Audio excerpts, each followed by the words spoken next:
So.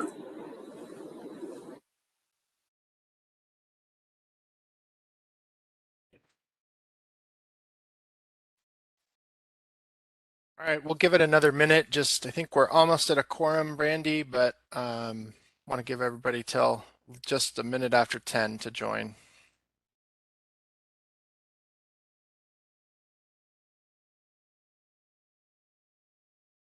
Yeah, I believe we have a quorum. Ryan, did you want to test your audio? I can hear you now. I hope you can hear me. Yes, we can hear you now. Thanks. I had myself muted.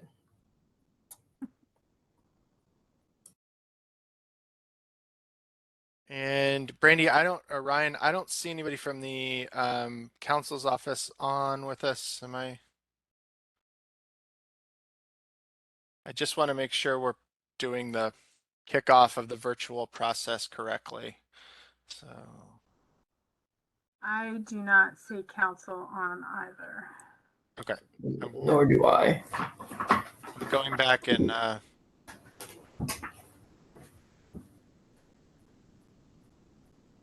looking at anything we have to read in terms of bylaws for the virtual meeting. Mm-hmm.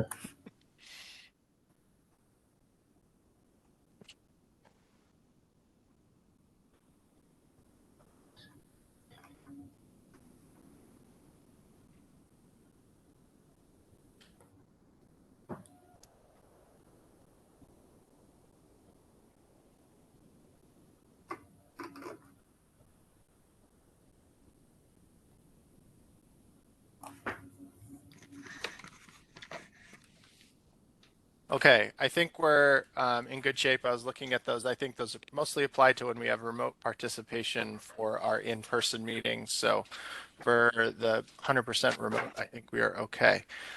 So welcome everybody. Thank you for joining. We will do a roll call here in just a second so we can have that down for the minutes. But thank you for joining early in the year. I think we have a really nice agenda here to kick off things, and it's nice to be able to test out the virtual option outside of the COVID atmosphere, but it's great to see the participation here. I did want to kick things off with a safety message. Since we're not driving or traveling, we had one earlier this month in our company that I think is always a good reminder at the beginning of the year, which is basically to kind of declutter your workspace, but also your work tasks, right? So early in the year, we're doing a lot of wrap up from the previous year and preparation for the year ahead. I think that also applies to kind of our workspaces, but also our work processes. So take a minute when you have a chance. Always, reducing safety risk doesn't necessarily always apply to physical impediments when we're working in an office, but it's good to take some time, especially at the beginning of the year, to look at the area around where you work, but then also the process within that you work, and just do a refresher and a reminder of the importance of safety as we head into the year. Any questions on that? Okay, Ryan or Brandy, I don't know which one of you is going to take the lead on this, but do you want to do a roll call of the authority members so we make sure we have down who all is present today? I can do that, and I have got the meeting being recorded to help me in the future as well. And I'm Ryan. I know it says I'm Aaron. We only have one WebEx account, so that's what's going on there. Is there any particular order you'd like me to do this in, or just go as I see? Let's just go down, and just acknowledge when you're here. Can we start with the two people calling in a 121 number? Did you say a 121 number? Correct. This is Erica Gray. I'm actually a public.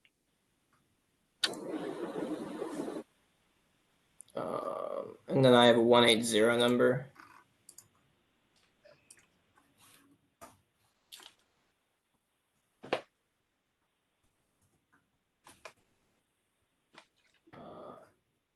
Andrew Hutton, Present.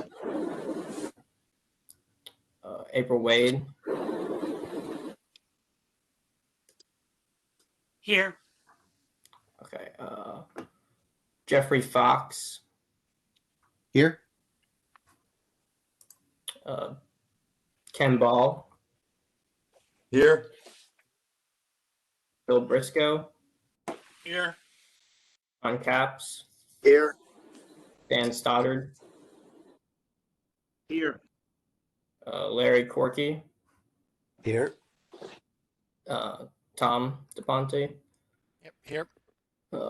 Rich Diddums, Here. Gene Gutchick, Here. Andrew Hutton, who I already called, Scott Koppel, Here. Woody Lawman, Here. Michael Lemke, Here. Randy Heflin, I'm here. Ken Stuhler, Present.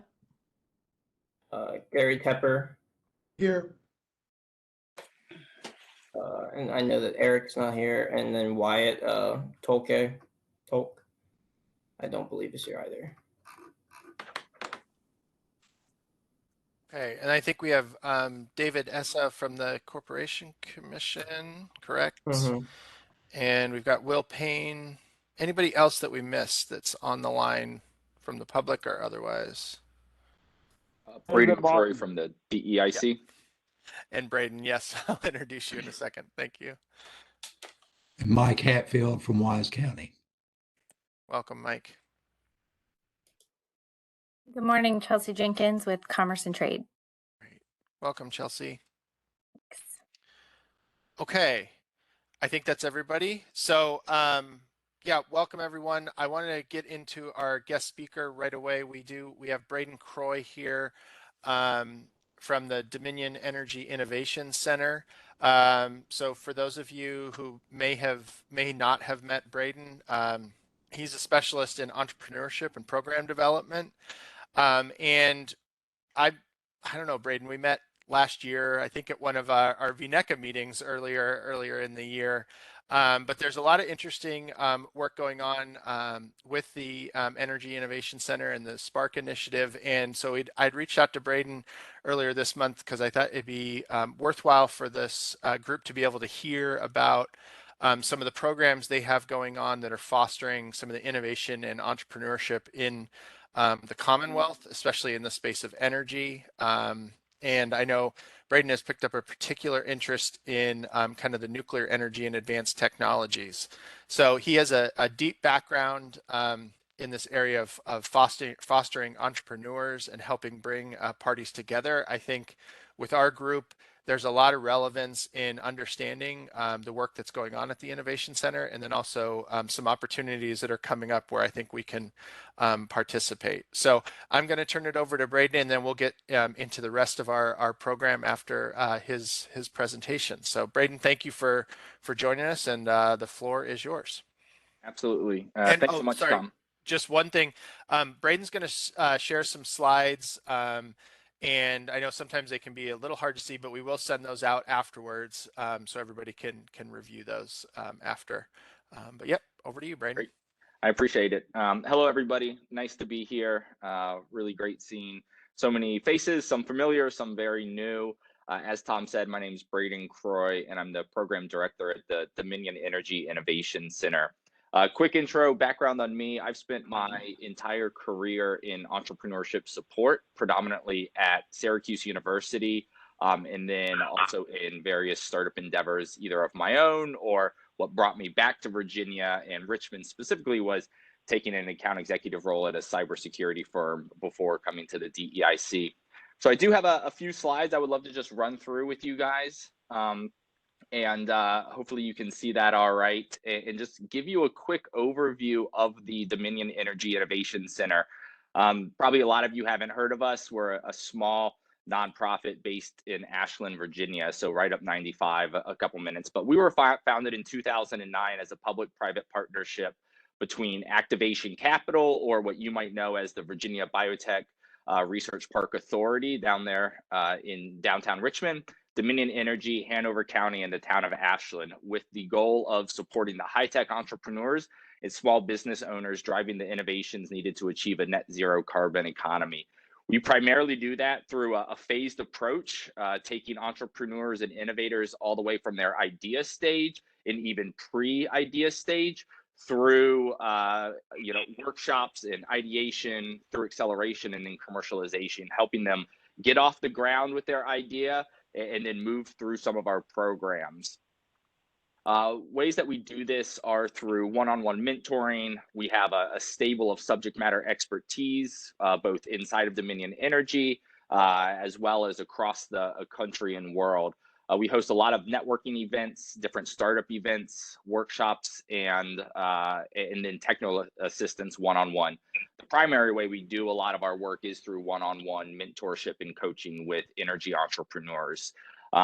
We focus heavily in energy, but we also kind of work across the climate tech space. So that could be smart buildings, smart infrastructure, but we hit a lot of different industries. And as related to VNECA and the work that we do specifically in the Commonwealth, we look at everything from power generation to energy storage, resilience, and then, like I said earlier, smart infrastructure and a lot of the data analytics that's coming off of our modern systems. So a very exciting time to be in the industry.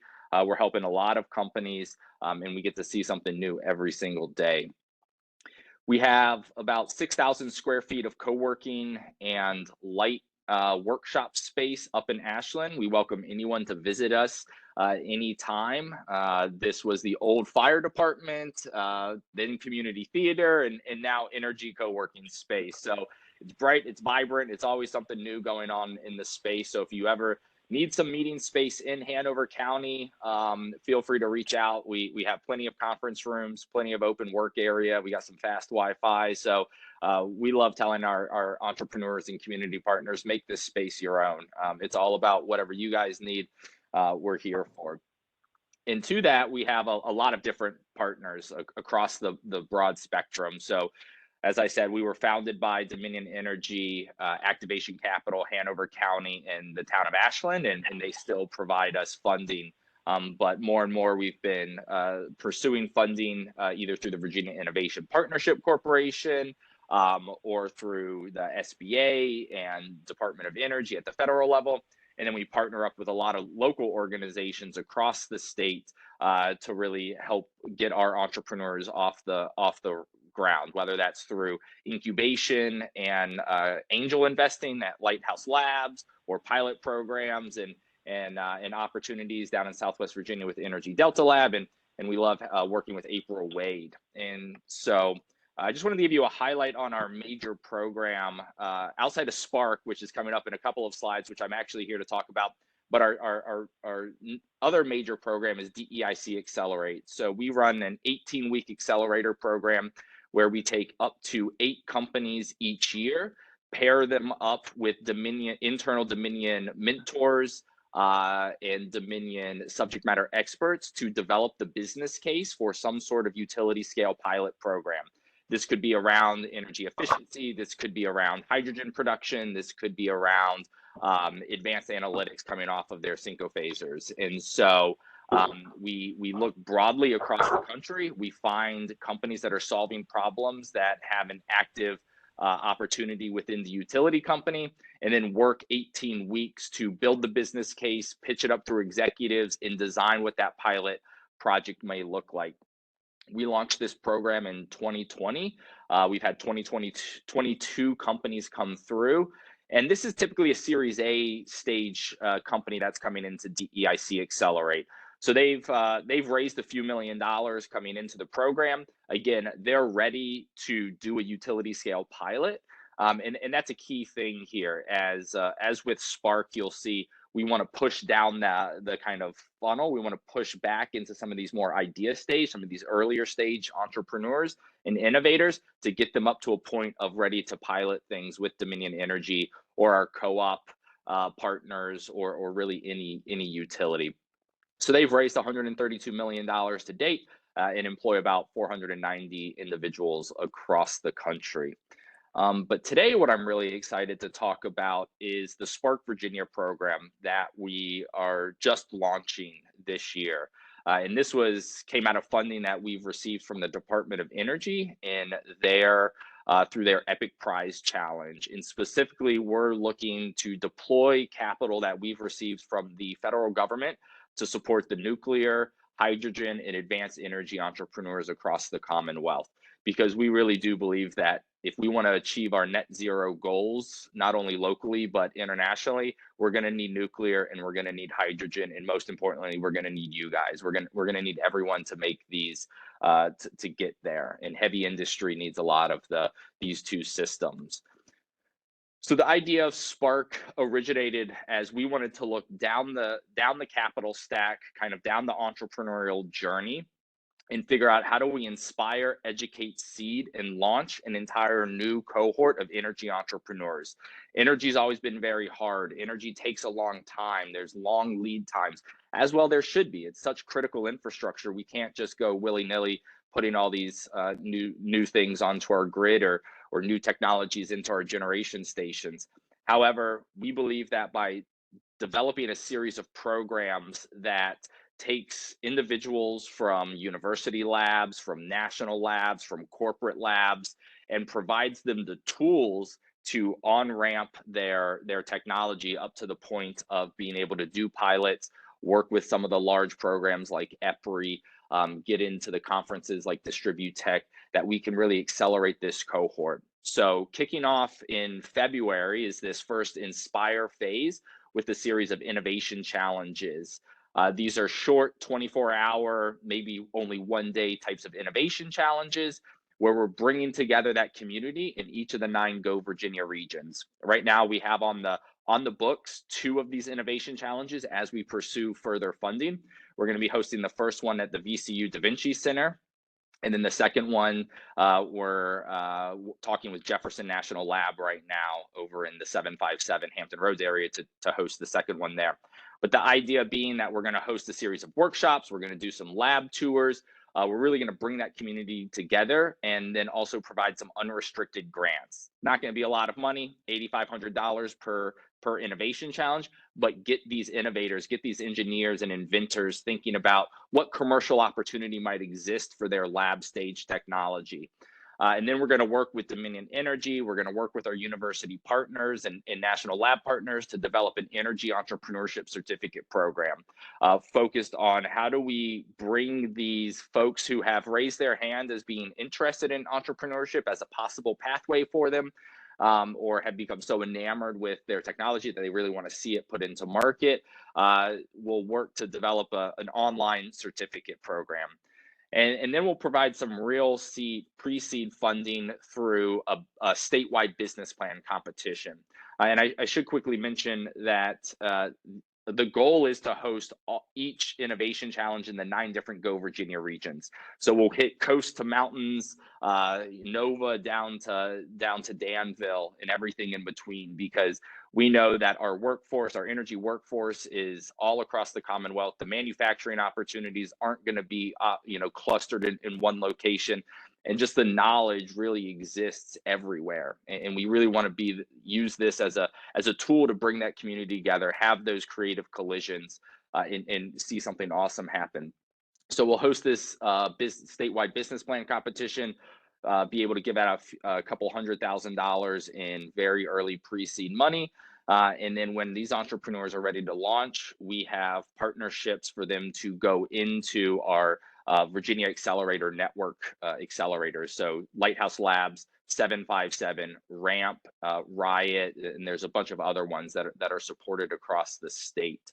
Like I said, this initial set of funding is coming out of the Department of Energy's Office of Technology Transition's Epic Prize Challenge. We're right now here at this design it phase. So we received $50,000 to design these new energy entrepreneurship programs. The core here was the DOE wanted to see new innovation programs, new commercialization pathways for our innovators. And so we're working to build that cluster in the nuclear, advanced nuclear, and clean hydrogen space, which fits perfectly with what you guys are trying to bring to market, fits perfectly with what the governor is trying to bring to market. And we just want to be one small piece of everything that's happening in the Commonwealth. I was born and raised in Blacksburg and love being in Virginia, love being a Virginian, and I couldn't think of a better place or a better state to really see this energy transition go to the next level with our advanced energy systems and the efficiency and the kind of just the common sense nature of it. And so we're progressively moving through these different phases of the challenge. We're also working with other partners like VIPSI and others to secure additional funding. So be on the lookout for more innovation challenges and more announcements around our Energy Entrepreneur Certificate program. So specifically coming up on February 23rd and 24th is Spark RVA at the VCU Da Vinci Center, where open to anyone, drop in for one event, drop in for the entire thing, but this will be a Thursday evening kickoff to a Friday evening judges and awards ceremony for people who want to pitch their idea. And really our goal is to award some very early stage unrestricted grants, i.e. free money, to folks that are building really cool technology in the clean hydrogen and nuclear space. We've identified these kind of 5 broad categories, and this matches up with our requirement from the Department of Energy to focus on hard tech areas. And by hard tech, they typically mean hardware. So we've put a focus on energy production systems, cryogenics and heat transfer. That also could mean compression, right? A lot of advanced compression technologies that are coming to market to try to make hydrogen a little bit more efficient volumetrically. And then alloys and membranes as we look at how do we do electrolysis or how do we filter some of these, how do we deal with a lot of the issues, as well as storage and transportation, and then industrial controls and sensors. So if any of your colleagues, if any of your mentees, if anyone that you know is working on early stage IP in this area, we would love to have them.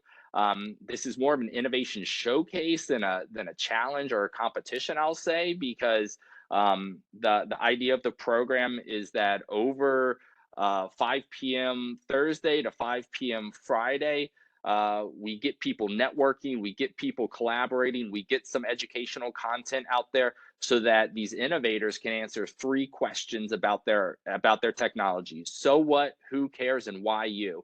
Right? So if you can answer those 3 things in a 3-minute pitch, you have a great opportunity to win some money, and then hopefully build on that with other partners, other funding sources, and other types of collaboration. And so that's where we're at today. Tom, I really appreciate you giving me the opportunity to discuss the DEIC, discuss the Spark program. And if you want to get involved, you can join us as a partner and a host location on our future innovation challenges. If you want to speak or be on a panel or be a judge, or if you want to participate or have friends, family, colleagues who want to participate. Again, the bar is super low. Come to some of the sessions, come to all of the sessions. We just want to get the community built and do our small little part to decarbonize some of the heaviest industries in our state and really do some common sense work around advanced energy. So I really appreciate the opportunity, and you're welcome to contact me, Braden@dominnovation.com. You can go to our website, or we post a lot of things on LinkedIn and are very active on LinkedIn. So find us there. Great. Thank you, Braden. It's really interesting. I know I have a question, but I want to open it up to the rest of the group. If you want to just raise your hand, and again, we'll share those slides from Braden. But does anybody have a question before I jump in here? I'll go, Tom. Okay, great. Scott.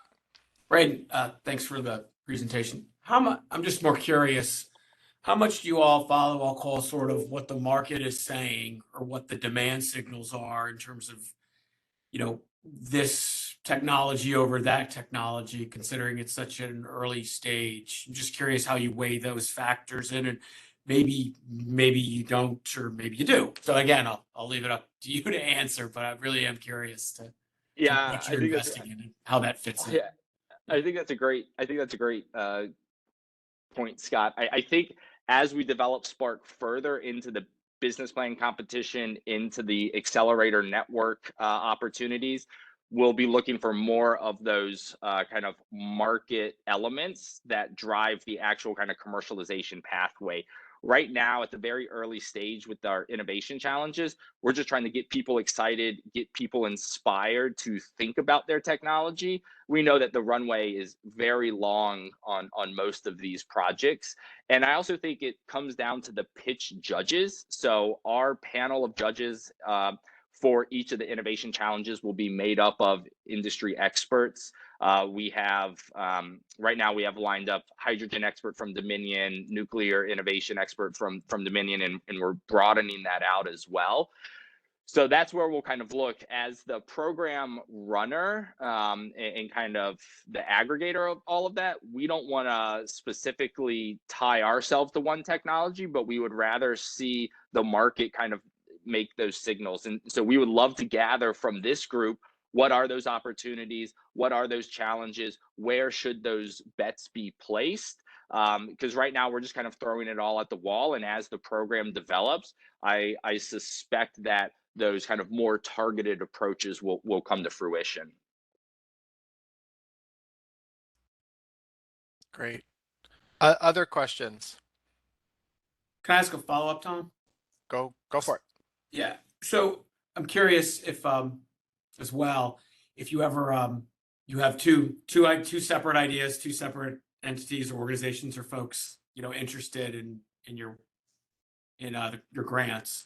Do you ever link people up or go one step even further and say, man, you guys should really talk to these folks, whether it's something they're doing at George Mason or Framatome or any of us, for that matter, or it could be someone outside the nuclear space too, if it's like, say, solar or wind related. Yeah, absolutely. We love playing that connective tissue. We're a small organization. Please keep in mind that we're totally separate from Dominion Energy. They do provide funding, and we are named after them because they were one of our founding partners. But our goal is to have those creative collisions happen. So if at VCU we can get some researchers and some entrepreneurs, having been in the university environment for so many years, I know that sometimes your researcher and your faculty isn't the best person to actually be the entrepreneur, nor do they necessarily want to be that entrepreneur. But if we can connect them with those entrepreneurial minded hustlers, if we can build those teams, I would love to see some team building come out of this and get those startups off of the ground. I think we're taking a long-term view here and also recognizing that it's going to take a lot of different people at the different tables. And so part of this, my hope in doing each of these in the different Go Virginia regions is to start seeing where there's overlap, where there's collaborative opportunity, and then bring those different parties to the table to kind of have that tide raise all boats. Other questions? So I have kind of one for clarification, Braden. So you talked about the event at VCU, and you're looking at one potentially with Jefferson Lab, and wanting to do one in all the Go Virginia regions. Is there a timeline on the grant, the DOE grant, or a time frame for doing all this to kind of get launched? And then kind of can you talk a little bit about what the subsequent phases might be for the program? Absolutely. Yeah. So the EPIC challenge is subsequent application. So think of it as phase 1 right now. Our phase 2 application is due March 28th. And then there'll be a phase 3 6 months later where we'll know that. We're actually structuring this program as at least a 3-year program. And that's what we're going out and raising money around, is to be able to do this full cycle. So regional innovation challenges, certificate program, and state business competition, all within 12 months each year for at least 3 years, so that we're always trying to find and seed and build that community in a kind of ongoing manner. So this isn't like a one and done type of thing. We actually see this being an annual cycle of supporting our energy entrepreneurs in the state. That's great. I think one thing we may think about, and I would encourage everyone on the authority, you'll have Braden's contact information. I think there's when we had this conversation before the meeting, I immediately jumped to the person within, Framatome that would be great to link up with Braden as, an ongoing kind of participant in some of these activities. I think I would encourage everyone else to kind of think about the same. But Braden, one thing we may want to consider is as you move through this process, it probably would be good to just get a, maybe it's an annual update on how, how things are going, what some of the outcomes are, because I think there's some real opportunity here, and a great collaboration. I know you're working closely with April, which is great. But I think keeping the authority updated would be really helpful. So.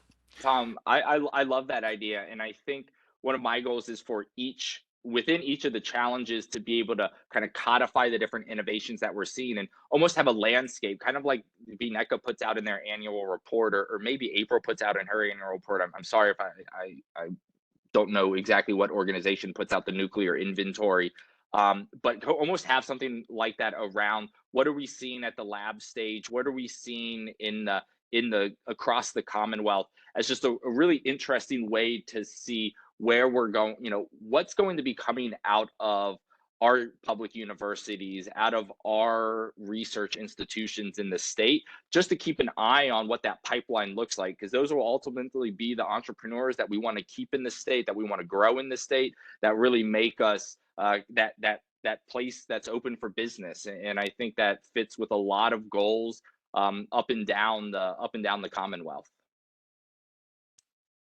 Absolutely. Great. Any other questions before we let Braden go? Okay, well, thank you again for joining us, Braden. We'll definitely stay in touch, and everybody look for the materials coming out after the meeting, and please do either get in touch with Braden yourself, or if there's someone in your organization that would be good to link up with him. I think there's some great opportunity there. So thanks again.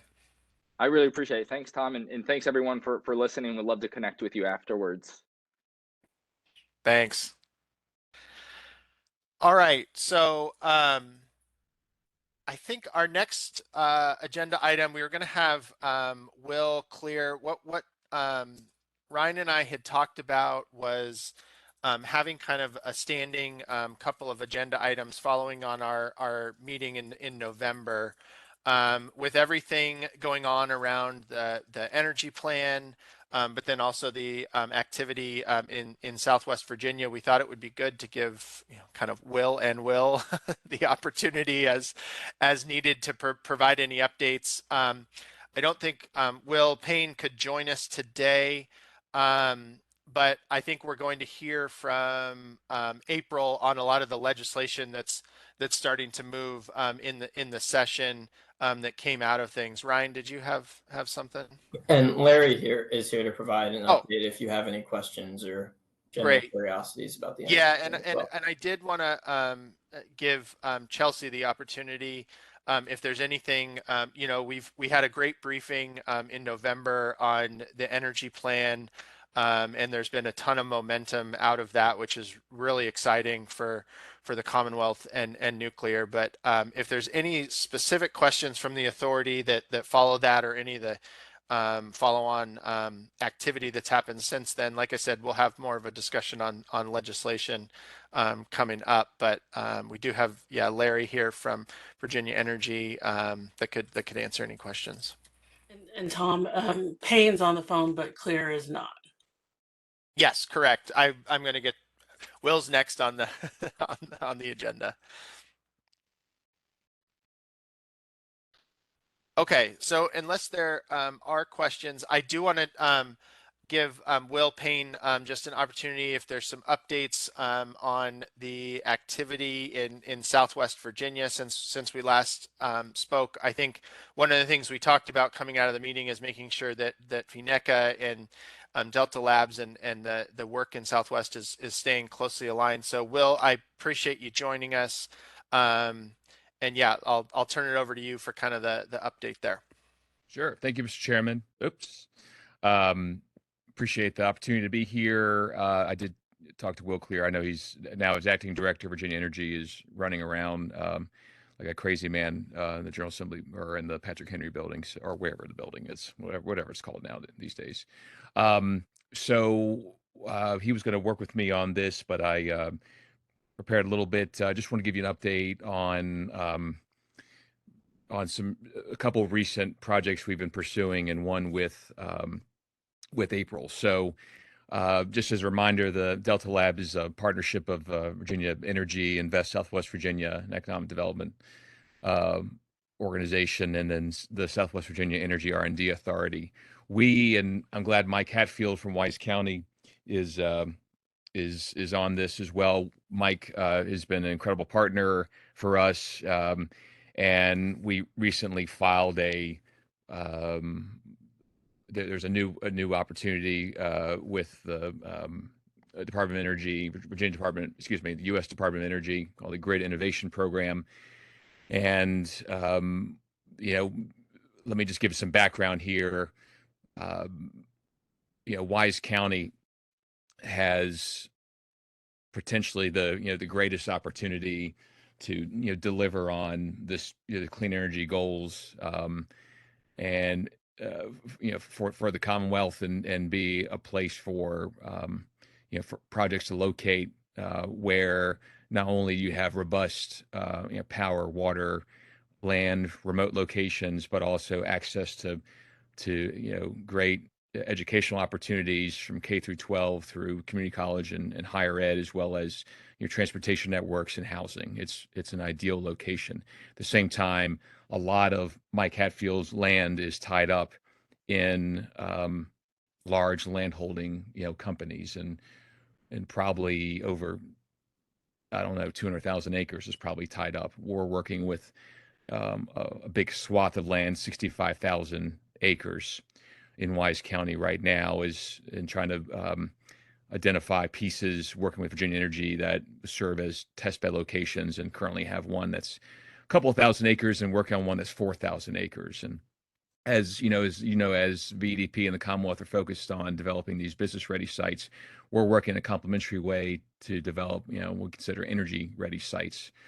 And so this, the opportunity is, we've got projects today, whether it's hydrogen storage, geothermal cooling with, data centers, a couple of those, wind, pretty big wind project, and a bunch of solar. It's about $2.36 billion worth of projects, all, of course, in due diligence phase. And I like to be optimistic. I think we're going to score 100% of these, and it's a game changer. And this is in a region that, where there's 100,000 acres of previously mined property. So all of these projects, we've vetted the locations for these and the assets that are required for them to be successful.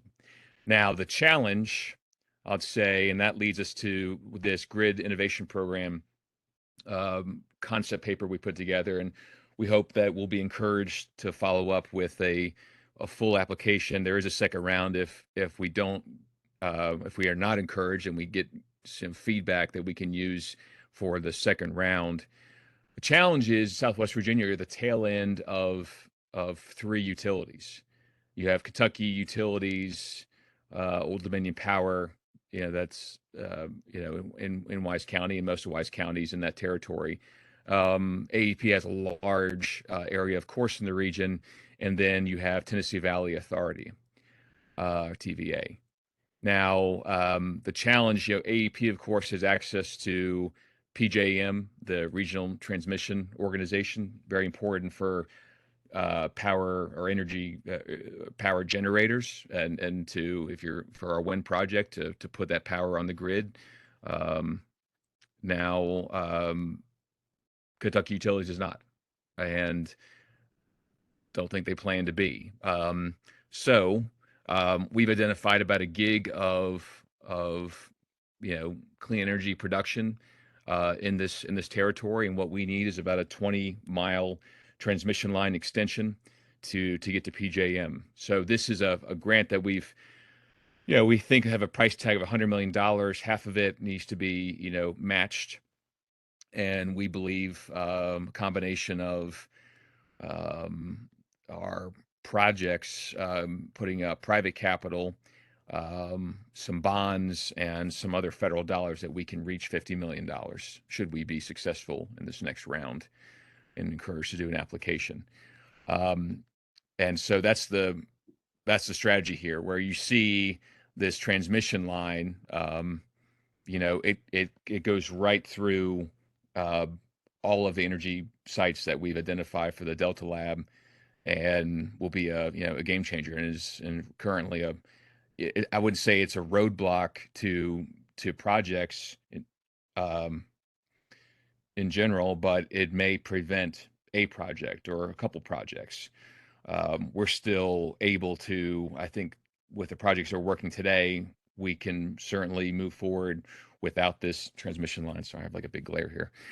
Without this transmission line, but it'll unlock the incredible potential here, and Wise County will be certainly on the map for future projects. So we hope to find out soon. So the other update is a couple different DOE grants. Now, in the first one, we worked with. Well, first, I don't know if there are any questions on the first part before I touched on this Clean Energy Coalition Prize. What was the timeline for the application and when you hear back? Sure. We should, I believe that we'll hear in a couple months for the next phase to be, encouraged to do an application. And we've talked to our federal legislators and asked them to advocate for this. So this is the most important thing we could do right now. What's the DOE office that it is they're running it through? Is it this Energy is Demos, or is it a different office?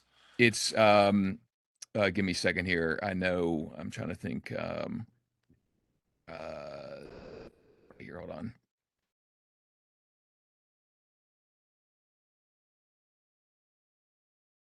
That's right. I know they have like a dozen. I don't know. I cannot remember which one it is.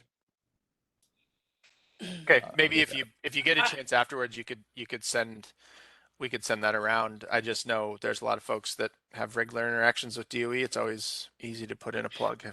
Oh yeah. We'll send it around. And I had a call with the Department of Energy last week. I was going to follow up with them. Deputy Secretary Katie Huff. If you want to talk to her, we kind of briefly talked about this in our conversation, and I need to follow up with her and her team on a couple other things regarding grants. I can tell you right now, it's the Grid Deployment Office. Okay. Of DOE. Right. All right. So the other one's kind of exciting, and we'll find out on February 3rd. When is that? Is that Friday? So April and I, in a matter of 24 hours, put together a concept paper, or maybe it was a full-on application for, this DOE has a bunch of these prizes, and we're working on this other one at the bottom of the page here. But this first prize is an opportunity for the or VNEC and the Delta Lab, to work together around a workforce, challenge. And so this, in April, you may want to, if you have anything to add here, but what we identified, an opportunity to create, and everyone has to create some sort of workforce partnership. So this is the really long and weird, Southwest Virginia Partnership for Energy Workforce Development, coalition, to develop a regional growth cluster supporting workforce development, in clean energy. And the funding is not huge. I think, sometimes I would say sometimes it's not worth applying for anything under $100,000, but in this case, I think it's worth it. And I think that we would, work with the existing infrastructure that's in place, and we have a really strong partnership among the K through 12 school system, community colleges, and some of the 4 public and private 4 years. I think so. Building on that existing infrastructure that exists and the cooperation they have today, we would identify, a project lead, a director, for regional clean energy workforce development, put together the coalition. That's what this next phase is. And there's 3 different levels for this, and so I think the first round is $50,000 or $75,000, and it gets a little bit bigger. And essentially, develop a strategic plan around coordination in this industry. The region, of course, had long had an annual energy week, and it was around the fossil fuel industry, and we think that we can. Our mission here would be to make sure that we educate young people on the opportunities around the projects that we're pursuing today, and that it's not pie in the sky, that we're pursuing these projects today, and that there are ways that you can be educated in the region, stay in the region, and have a long-term, high-paying job that's usually, in this case, 2 to 4 times the region's average. And I think that it'd be great to bring back that workforce development push and more of a awareness campaign for young people. April, anything that you would add to that? No, I think that's right on what our plan was.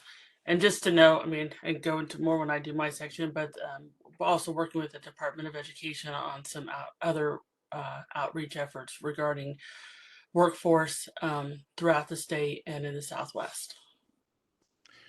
Excellent. Well, there's another prize that's been announced, and I think there's a webinar on Wednesday. And this allows us through the Delta Lab to kind of, our model really is because of the territory there, access to federal dollars for coal impacted communities. The model is being able to draw down those dollars and use that as a multiplier to bring in private capital. And so this Energizing Rural Communities Prize has 2 different tracks. A partner track with a pool of money to support plans to connect rural and remote communities to technical assistance and funding, things like that. But what we'd like to do is develop or kind of think through and further develop the business model we have for the Delta Lab with the finance track, and that has about $5 million in total cash there available to support I think developing this access to capital model, and help us identify more pathways, and that includes on the venture capital and private equity path. And I think that completes my update. Right. Thanks, Will. That's really helpful. Are there any questions for Will? And I think it'll make sense to keep you on the agenda and get the updates. There's a lot going on. This is great. Any questions? Okay. Well, let's kick it over to April, who's got some updates on the lot going on in the legislature, and then also with the hub. I think we got the materials out before and some feedback already, but April, let me turn it over to you. Thanks, Tom. Yeah, this is probably the busiest legislature we've ever had. There's a lot of nuclear bills this year. The big ones that we're following is HB 2386 and Senate Bill 1464. That's the Virginia Power Innovation Fund and Program. Those bills actually put in the vehicle for the $10 million the governor pledged for supporting innovation grants, and plus $5 million to support the hub. So we've been supporting those bills and following them. So far, so good. We do have one senator trying to take that $10 million and kind of focusing it in another area, but I think we'll end up okay, but we still have some work to do on that. And then we had HB 2311, but that bill now is merged with that was from Delegate Kilgore, but that bill is now merged with House Bill 2197, Kathy Byron. This bill is updating the renewable energy portfolio standard. We added advanced nuclear technologies and hydropower to the bill. So we know that bill has a long road to go, but so far we've, made it past subcommittee. Hopefully it'll be in committee this week. There's no companion on the Senate side, so we'll be crossovers this week. So we still have a long way to go with that bill, but I'm happy where it's at right now. House Bill 2333, it establishes a small modular nuclear reactor pilot program. That bill has not been heard yet in committee. It should be in subcommittee tomorrow and committee. I'm not sure how it's all going to work, but the time is running out on the House side. That bill is patroned by Delegate Danny Marshall. It's not a bill that I that we necessarily put in, but we are supporting it. So let you know how that goes. A couple of other bills that have popped up during the session. There's a nuclear education grant funding program. Patriot O'Quinn has that bill. That bill is setting up a vehicle for a fund for money to go in to support higher ed and nuclear education. There's no money behind that bill this year, but it is they are just putting the fund together. So later on, when I talked to Delegate O'Quinn about this, the thought process is that, we will have this in place if it makes it through, and we can come up with a plan later for funding that's needed. Also, Delegate O'Quinn, he had another bill for a revenue sharing agreement between Advanced Nuclear Technologies and Advanced Reactors and counties in the Southwest. And so I think that bill is doing pretty well. Again, it's a bill that we're watching, we're supporting, but I'm not active on it. Those are really the big bills that regarding nuclear that's going on. Will Payne, he has a bill in for his Southwest Research and Development Authority. They updated some wording in that, and they have added a nuclear there, so we're supporting that bill as well. But those are pretty much, that is the legislation we have going on. Any questions? Good. So can I put in just a pitch? This is for April. She's working the halls and doing a great job in Richmond on behalf of a lot of these. I know Will and Braden will just wait in there. As your organizations, if you've got folks that are in Richmond and working on various pieces of legislation, please make sure to connect them with April so that we can broaden the support for these bills. I know there's been really solid stakeholder support for the legislation, but as it continues to move through the process, it's really helpful. So I know April keeps the VNECA board and her members informed, and there's folks there. But if there's others that aren't on the board, but you want to have your organizations get involved, please put them in touch with April, because all the help and all the support helps.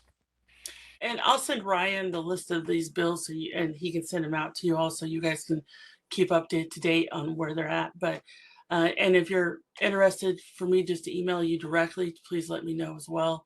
There's a lot going on, and last week was a busy week. I expect this week is going to be a little insane because of crossover.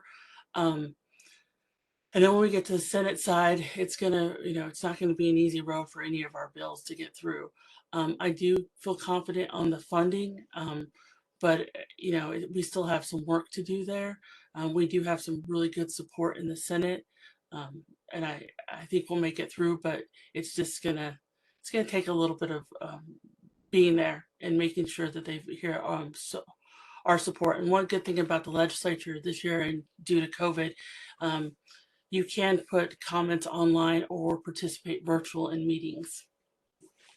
If I could, I'd just like to say on behalf of Virginia Tech, we certainly very much appreciate the work that you're doing on behalf of the Virginia Innovative Nuclear Hub, something that we are very supportive of. We do believe that with this level of state support, we can become one of the top states in the country in terms of nuclear research. So very excited about this opportunity and appreciate the work that you're doing on behalf of. Thank you. Thank you. And, you know, thank you for your team in Richmond too. They do stand up and support the legislation. It's really helpful.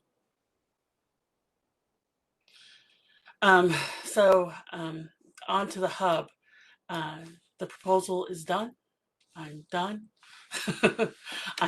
I know there are some edits, a couple edits, and we can make those.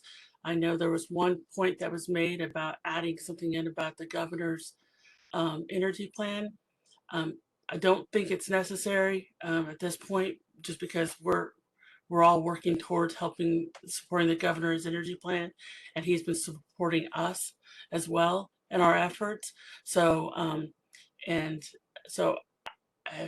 I would love approval that, you know, with the minor edit changes that have been provided, that we can get this submitted and we can be done with the proposal. It's only been 2 years. So Ryan had sent around the let's call it near final or final draft from April. Final. I know, yeah, final. I know Andrew had sent back a few edits that I know April has received. Were there any other comments or comments from the authority? Because we would like to move to approve that as final and keep the hub process moving forward. Okay, with that, do I have a motion to approve? Yep. Andrew, you're on mute. Yes, you have. Okay, so Andrew has moved to approve the proposal from VNEC on the hub. Do I have a second? Second. Randy with the second. Actually, I think, Brandy, do we need to do the roll call vote on this one? Yes, since we're online, Yep. I think it prudent to do the roll call on that. Right. Ryan, can you lead the roll call vote for the authority members? I can. Thank you. All right. And sorry if I botched your name. Jeffrey Fox. Approve. Ken Ball. Aye. Bill Briscoe. Aye. John Capps. Aye. Dan Stoddard. Aye. Larry Corky. Aye. Tom, ignore that. Rich Diddums.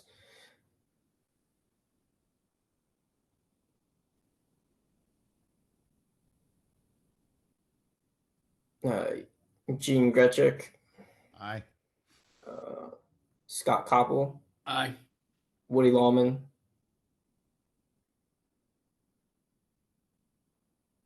Michael Lemke. Aye. Randy Heflin. Aye. Tim Stuhler. Aye. Gary Tepper. Aye. That should be it. Did I miss anyone? I think you have to register me as an I too. Okay, Tom is an aye. But I think with that, the ayes have it, so that is approved. April, go forth and implement now, right? Congratulations. Was there anything else from the VNEC side that we need to update on? Yeah, and I'm gonna go back. I'm gonna follow up with the hub more. The VNEC board voted end of last year to put together a committee between industry and universities to develop the governing documents for the hub. So they're in the process of putting that together now.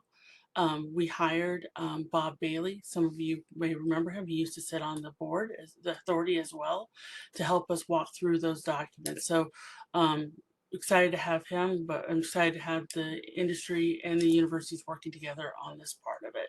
So that's where we're at there. I mentioned earlier briefly that I've been talking to the Department of Education about putting some programs in regarding with their work-based learning program with middle schoolers and high school students. Hopefully by the next meeting, I'll have more to report on that, but I'm pretty excited about some of the things that we may have going on to get to younger students about how and what it's like to work in the nuclear industry and what opportunities there are. And then I need to get another meeting with the working group for the advanced nuclear. I hopefully will get that set here in the next couple of weeks, but that will be going on as well to get an update and keep working on our priorities on what we need to do.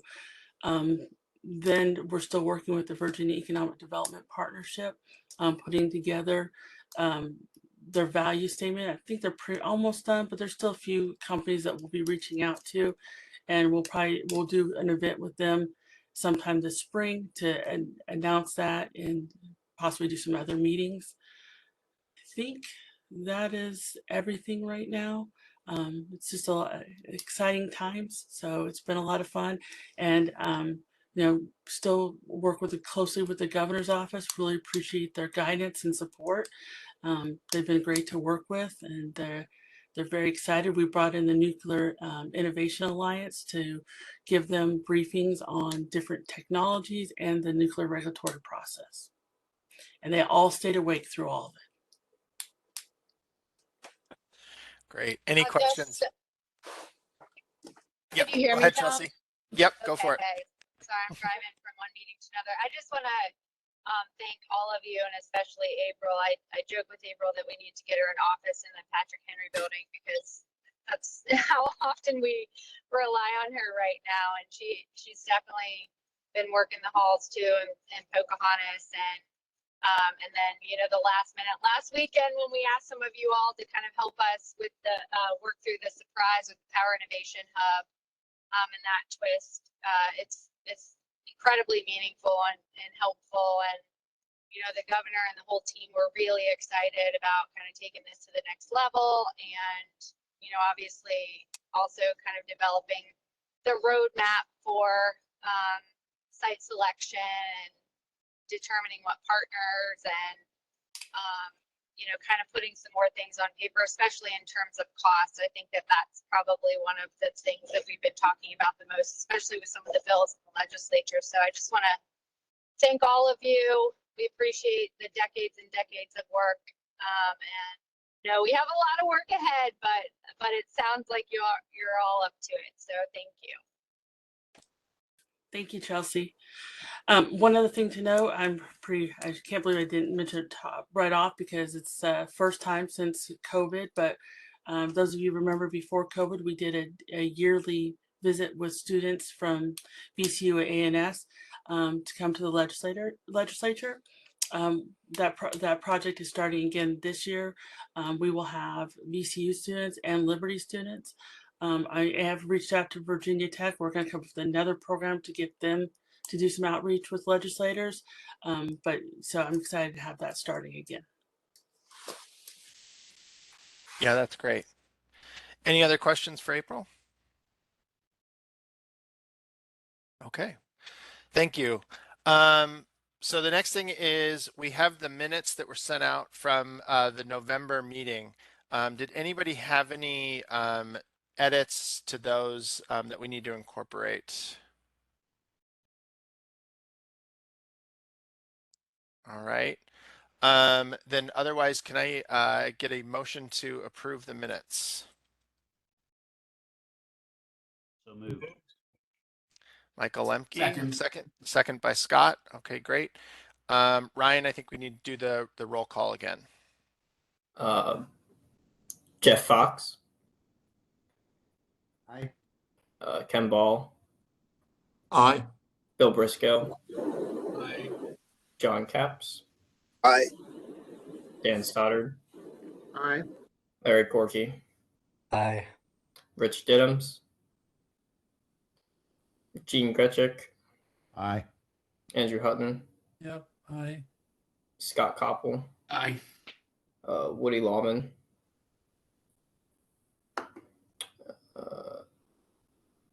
Tim Stuhler.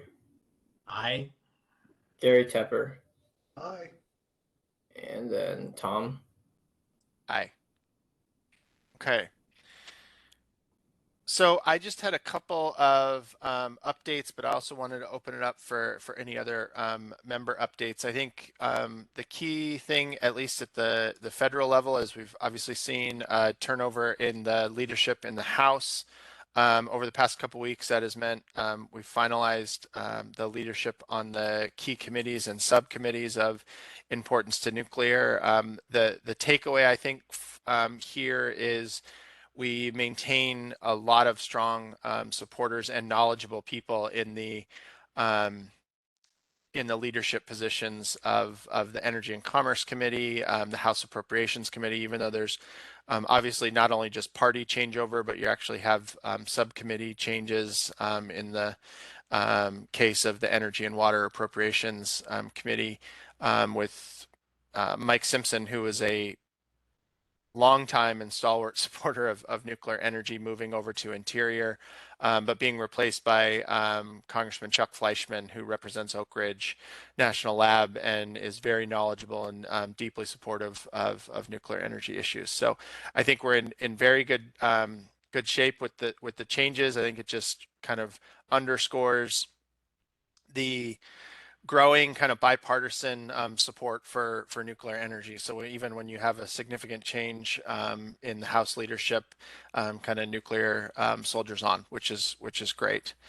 And then beyond that, I think we're going to roll into kind of an interesting budget season with the backdrop of whatever happens with the debt ceiling debate. So we'll have more updates, but DOE's got its hands full anyway with implementing all the funding that it's gotten over the past couple of years.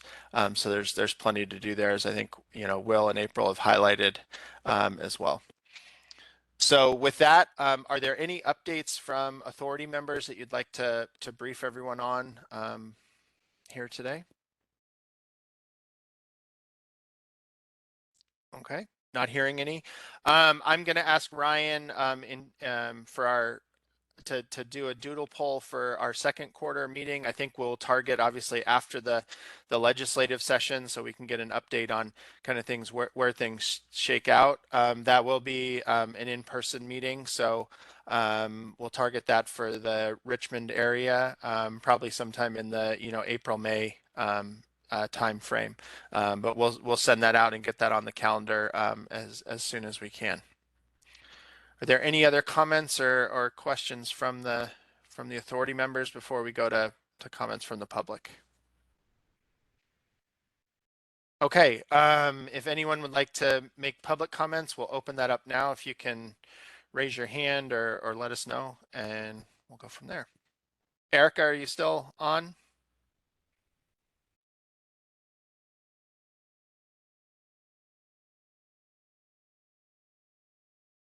All right, I'm not hearing any comments, but I think, Erica, I still see your phone number, so just maybe on mute if you wanted to make any comment.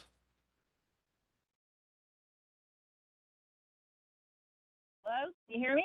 Okay, yep, we can hear you. Go ahead. Yeah, it was on y'all's end. Y'all needed to unmute me. Somebody unmuted me finally because I was trying desperately to click over. So anyway, yeah, Erica Gray, Henrico, Virginia. I want to ask, I mean, this is the first time we've done like a phone meeting. I didn't know we could do those. When did that change? Yeah, that changed last year after the legislative session. There's allowances for virtual meeting. I think it's once, maybe twice per year now. So this will be one of ours. Okay. Yep.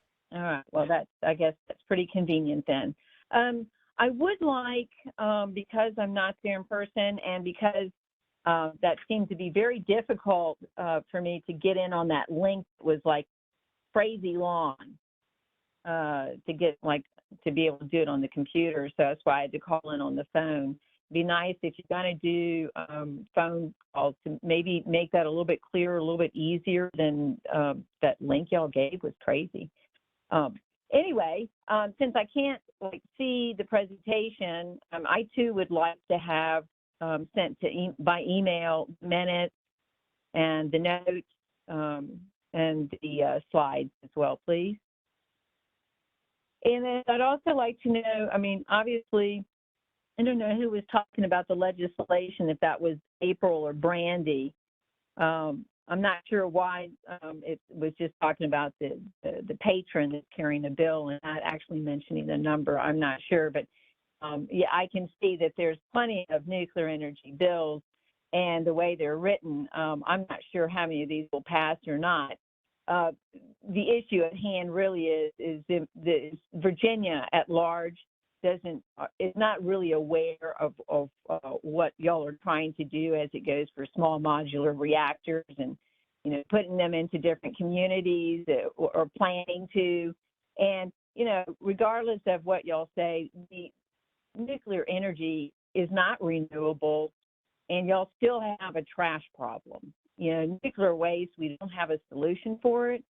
And so I guess you guys want to just keep on going, or maybe it's just a cash cow to keep getting all that free money and free prizes and so forth. But that's really not caring about Virginians at large or the people in the communities that would have to house something that only exists on paper, that's not vetted. So, you know, I guess I've already done my share of reaching out to my senator and my delegate, and I'm going to continue to promote that others do the same. That's all I have to say. Thank you. Yes, please send me the today's meeting. I appreciate that very much. Okay. Thank you. Are there any other comments, public comments today?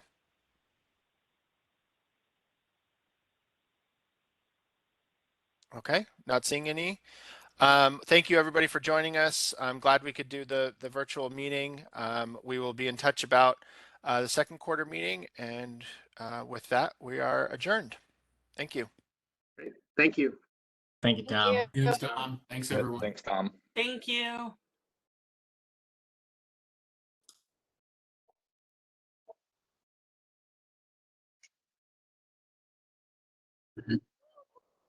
How do I end this? Hello. Hi, Chelsea. Oh gosh, I'm trying to hang up. Hold on. There. I can't. I can boot you if you'd like.